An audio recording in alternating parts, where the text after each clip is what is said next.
几个男子是警察，哨兵就不该来抢了。此次对抓捕犯罪嫌疑人周泽农提供重要线索者，警方将给予人民币30万元的奖励。很有可能就藏匿在这一带。他们应该进入了业务堂，是一个三不管的地带，哪个都想管。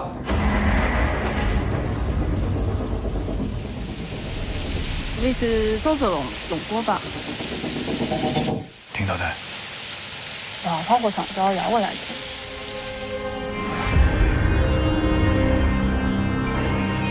你举报我，上警告我老婆，这事我忙心里。你老公周泽龙上监里面了。我不能去，警察已经盯到我了。我希望你善始善终的配合我。把人都喊过来。你这30万，我不想把你活到把他警察。你晓得我的事情太多了。